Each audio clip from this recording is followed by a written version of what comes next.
So today is an exciting day. It's the day that we are finally gonna harvest our sweet potatoes and see exactly what we got this year. I had, I think 12 grow bags. 12 grow bags. They were 20-gallon grow bags. The soil was not all the way to the top, but they still had quite a bit of room, and we're just gonna see how they turned out. I think next year we might do them in ground, because I've heard that if we do in ground or if we do like a raised bed, we can get a bigger yield. Obviously more space, you're gonna get more potatoes. But I'm super excited to see how these did. This is our third year growing them in grow bags. Last year we had a little bit smaller grow bag, but yeah, let's check it out and see what we got.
So if you live somewhere that has a lot of deer like we do, or even just a couple deer, actually, they can ruin your crops, especially sweet potatoes.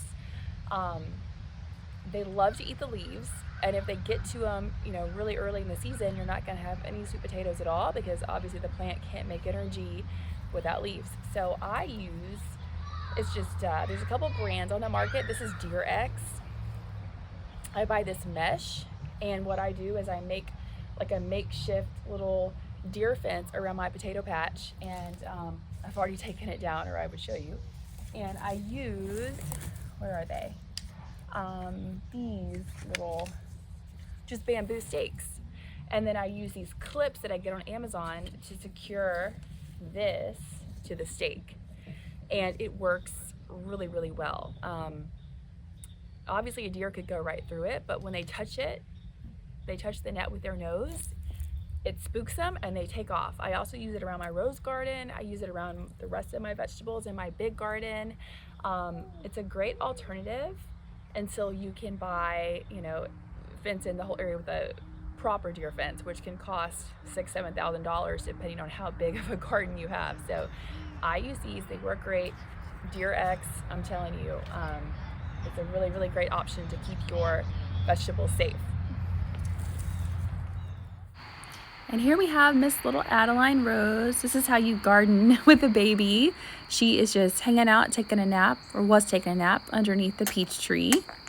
And it is like a cool 72 degrees today. And then here is a look at the garden from a distance. You can see how many watermelon we have. It is absolutely nuts. That is off one vine too. And I am going to We're gonna harvest a couple of them. Obviously we can't eat 15 at the same time, but we're gonna grab a couple. They've been pretty sweet as long as we leave them on the vine long enough, but they do have a lot of seeds in this particular variety.